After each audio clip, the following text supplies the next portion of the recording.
Hello everyone and welcome back to a brand new video. I have been hardworking for the past couple of days on my personal fan-made Update 7 log. If you didn't know, I uploaded an Update 6 log video about 3 months ago, right after Update 5 came out, just kind of saying what I think would be good for Update 6. It was a little overkill, and I honestly think I did better with keeping it not too crazy for this update, but I wanted to add things that I think would be really good for an update like this, something that we need. There are a lot of balance changes compared to the last update log. There's actually almost an entire page of balance changes in this one. And yeah, let's get into it. So first of all, before you flame me for using this logo, I still don't have access to the new logo, so I just recolored the Update 5 one. So the new max level would be 575. I don't think we need to max out the level too much every update. I mean, 75 levels is plenty, considering we already have 1,500 skill points to work with, and extra, whatever this number is. I don't know how many skill points 75 levels would add, but it would add a decent amount of skill points more, allowing us to further make better builds. So I honestly think 75 is kind of the sweet spot. You could go 50 levels as well. Honestly, either one works, but I don't think we need these 100 and 150 level increases. Now, we have 3 new islands, and some of them are like full islands, but one of them is not. So Impel Down is an island that has a couple NPCs, but will mainly be used for the dungeon that I will talk about later in the video. Mary Joy is the second island. You're also going to notice that 2 of these islands are the same ones from my Update 6 log, because I think these would go perfectly with the theme of this update, which is Marines in general and the Marine rework, which I will get into later. But anyway, Impel Down, Mary Joy, and New Marineford. If you didn't know, New Marineford is actually an island from One Piece, not the one that we already have. It's a brand new island. So New Marineford would be another island with a lot of NPCs and a lot of stuff to do. Basically, it would be the main area where you'll be leveling up. Now, new bosses and mini bosses. So the first boss is the Fleet Admiral Sapazupi. If you couldn't tell, I'm not using the exact names of the One Piece characters. I'm kind of switching them up for copyright reasons, and it's because GPO usually switches it up and doesn't really use the actual name for a lot of NPCs. So I just made a bunch of goofy names for all the NPCs. So we have Fleet Admiral Sapazupi, Admiral Kikaro, Smoker, which I used his name, Marine Brute, which is just a mini boss NPC, and then Magellan, I used his name because I didn't want to come up with a name for that. Now the new dungeon, it's the same one from my Update 6 log. There's 7 floors, each progressively gets harder than the last one, but this time instead of having warlords on the 7th floor, it's just the Magellan boss, and he drops a rare fruit chest and a couple items that I will talk about later in the video. Now, new weapons, we got the Brute Mace. It will be dropped by the Marine Brute. It's just another weapon that you can get in the game, and I honestly think it would just be something simple, nothing too complicated, just to add a new weapon to the game. And then the second one is the lightsaber, which is similar to the one that Kizaru uses. Well, it actually will be the one that Kizaru uses, but, you would expect it to be in a light awakening, but I think they could make it somewhat different to the point where it's not fully light, but part of it is like light, and it's kind of in between. So yeah, the lightsaber will be kind of a mix between light and an actual sword, and I think it would just be a little bit different. And I'm gonna admit, I kind of was running out of ideas when it came to swords and different types of weapon for this update. So yeah, the final weapon is Smoker's, I think it's pronounced Jit, maybe Jite or something like that, but it's Smoker's weapon, and it will obviously be dropped by Smoker. And I don't know what to say about that. It's just something that I think would be good for a Marine update, and someone suggested it, and I was like, yep, this is a good weapon. Now, Battle Royale Season 2. When this update comes out, hopefully in if it were to come out within 3 months, I think would be a good estimate of how long this update could take if they actually work hard and try their best to get this update out as fast as possible. Battle Royale Season 2. Marines have taken over the Battle Royale island and have set up watchtowers across various locations. fight back the Marines, or help them take down other pirates. New quests are given each time for Battle Pass experience. So basically what this means is that when you go into the Battle Royale, there's going to be Marines around the island, and you can go and either fight them, or you can go talk to quest NPCs, where you basically get Marine quests, and they will give you Battle Pass EXP. Obviously, you will have to be a Marine to be able to get these quests, but basically it's just going to help people, have the incentive to get Marine, and also to be able to get more Battle Pass experience. Now, for the Battle Pass for this season, Tier 40 is going to be the lightsaber weapon.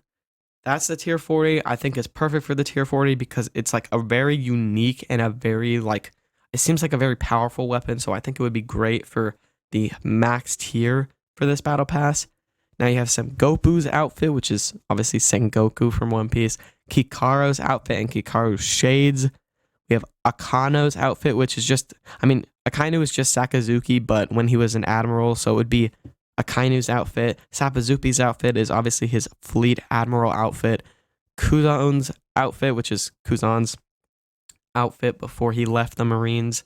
Tashigi's outfit didn't change the name. I think she's got a cool outfit. She's got like the Hawaiian shirt and just normal pants, but the Hawaiian shirt is cool.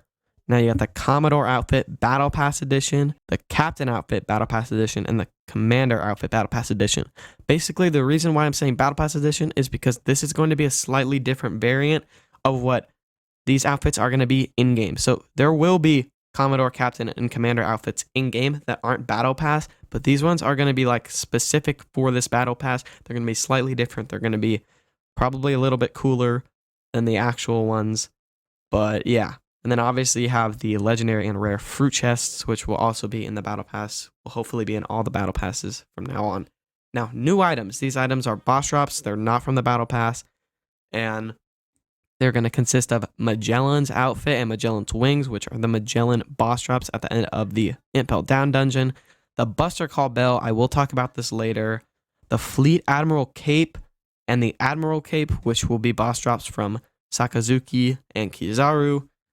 The Smoker's Cloak, which will be a drop from Smoker, and the Marine Cap, which is not the unobtainable one. It'll be a slightly different one, probably a more textured one, just different than the unobtainable one, so that people who are in the Marines can get a Marine Cap and look like a Marine, even though it's not the unobtainable one. Now, here's the big one, the Marine Rework. Marines now have honor instead of bounty. That's not that big of a change. It's just a name change.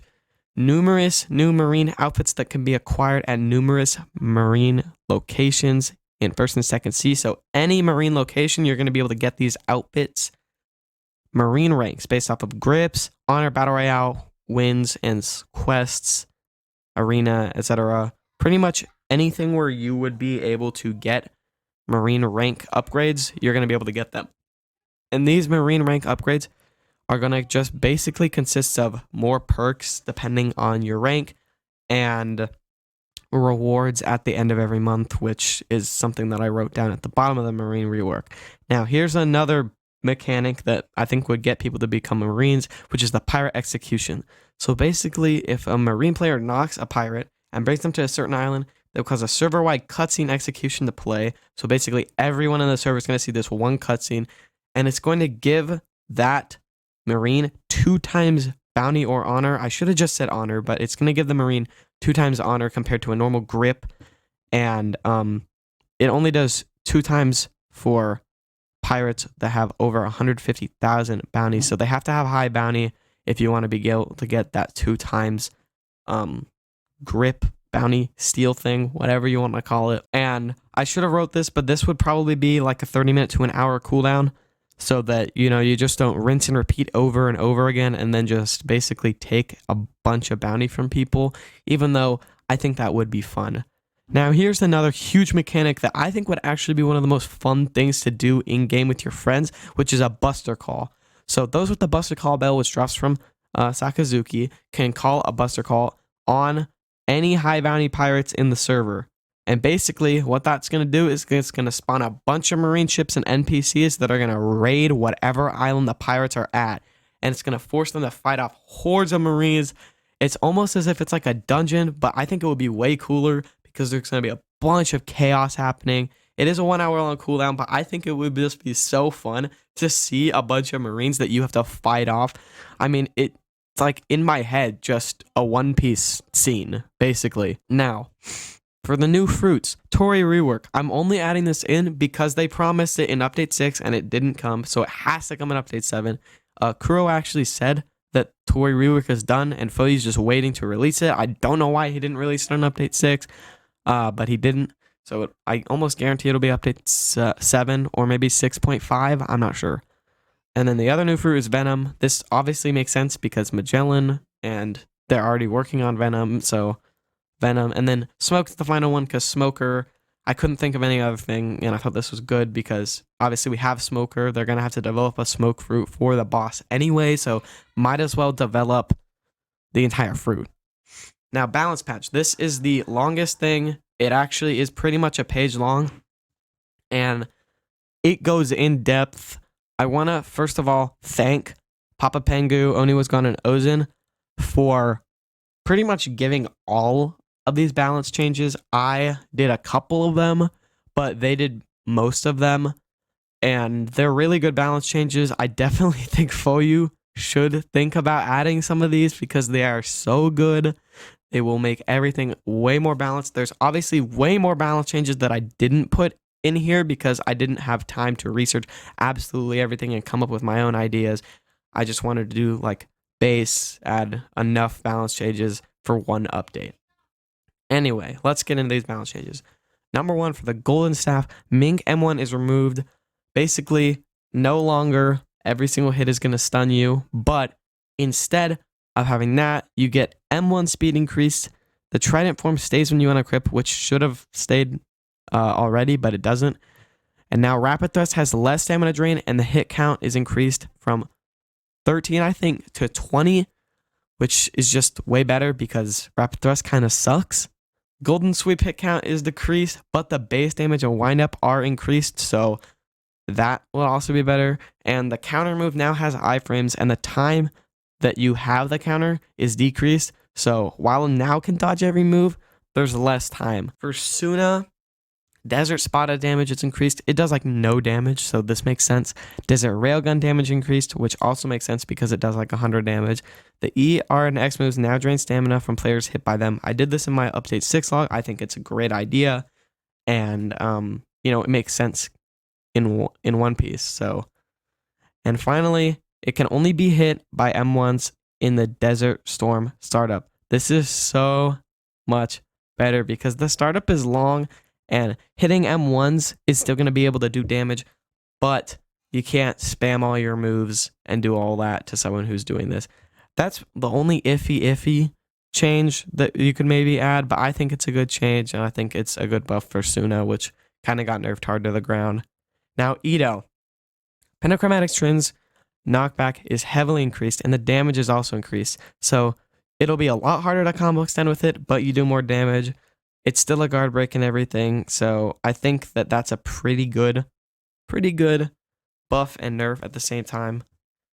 Birdcage size scales off fruit stats. This makes so much more sense because it's such a small thing, and now people have a reason to put a bunch of fruit stats into Ito when they're trying to fight someone because it'll just have a way bigger hitbox. String Bullet cooldown is decreased and the range and knockback is increased. String Bullet is really useless. Like, it's pointless to use, so I think this is a great change to it. It'll help it with farming and stuff like that. Now, you can only hold sky strings for 2 seconds. This will literally fix any problems with sky strings. So if they're trying to hide up in the air, they can't because they have to hold it. They can only hold it for 2 seconds and then go again. And obviously, I think, when you're in combat, you probably shouldn't be able to use them either because I think it's kind of unfair that you can just run away. But then again, there are a lot of other fruits that have those mobility moves for PvP. So, I don't really know what to say about Sky Strings. I'm just kind of in a mid-ground for that. Overheated Whip knockback and damage increased. You can kind of combo extend with Overheated Whip, so increase the knockback, but the damage is also increased. I forgot to say, but the burn damage would also be increased as well. Parasitic String's cooldown is also increased. I probably should have put this a little bit higher because I think it's more important. It's probably the most OP move on the entire set, and it's just so overpowered. It's ridiculous, and a cooldown increase would fix a lot of the problems with that. Now, Gomu only have one buff for this because there weren't a lot of people that were talking about buffing Gomu, so I didn't know if it was completely necessary. I think it's kind of a good skill for rare fruits. Now, the one buff that we do have is the Gatling drains less stamina. This will help lower level players grind with Gomu, and it will also give people incentive to actually try out Gomu in PvP, etc., etc. Now, for Mochi, burning Mochi damage increased. The damage is like nothing for this move, and it honestly just needs to get buffed. Buzz cut damage is now increased based on how long you hold the move. Buzz cut does like no damage. It does like 100 damage, and it's a good ult, but the damage just needs to be increased. Now, the Future Sight cooldown is also increased because people were spamming it a lot, and it can get annoying if people just use Future Sight over and over again. So the cooldown is now increased. Mochi Barrage Endlang is increased as well. Basically, this allows it to not quite be a true combo extender, but still allow for combo extending to happen. It's really just a matter of how much they're going to tweak the end lag and try and figure out if it's going to work. Now, for Donut Roll, make it work on water. It makes sense to work on water. Honestly, pretty much every other game makes it work on water, I'm pretty sure. And I think it would just be cool to actually have a transportation move that's not just for land. And also, it can now be controlled by shift lock. This makes sense, way easier to control it. Honestly, I don't care too much if he wouldn't change that, but it's definitely something that would be a very good quality of life balance change. Now, Donut Roll no longer guard breaks. This doesn't make sense. It's an extremely fast move. It's almost impossible to react to. And it guard breaks. It makes no sense to guard break and be able to combo extend. So it no longer guard breaks now, although it still does damage, etc., etc. Now for Zushi, Gravity Dominance can no longer be up tilted into. Basically, Gravity Dominance could now, at this moment, just go up tilt Gravity Dominance, and it's true. It makes no sense, and so removing that would, I think it would kind of settle all the Zushi changes that they did in Update 5 and make it a lot more balanced than it is. Now for Hiei, this thing, I've said it again and again. I've said it on streams. I've said it in my previous update log. I Spy stamina drain needs to be decreased. It makes no sense that it has extremely high stamina drain. It is 0 damage, just a mobility move. Why would someone use it in PvP when it starts off slow and goes fast? It's useless in PvP. It's used only for mobility. Why would this damage decrease that fast? And also the distance would be heavily increased because honestly, it doesn't go for that long, and it should go for, honestly, I think it should go for infinite time until your stamina runs out because, like I said, it does no damage. It's just a mobility move. Now for Yomi, said this in my last update log, this is the only one that I, put for Yomi. I think there could be a lot more nerfs to it, but basically Chilling Soul, no longer guard breaks. It's heavily OP for the fact that it can guard break, but it has less range. Less range is important because, like I said, it's just too overpowered. Now for Kage, the Endlang is removed on Bat Tornado, so it's easier to combo extend with it, and so that it's just a better move because I feel like Kage just is not hitting anymore. You don't see anyone using Kage because it's just not that good for anything. Now for Paw Cannon can now be charged and the stun is increased. This is kind of needed because Paw Cannon is just not that good. So this is just a nice buff that will allow it to become a better move. Now, Paw Bomb now knocks the enemy forward instead of backwards. So basically, it'll be a lot harder to combo extend with it, but it will still be the same type of move. Now, Shock Repel. The frames are increased. The frames are so low, it's extremely hard to hit a counter with Shock Repel.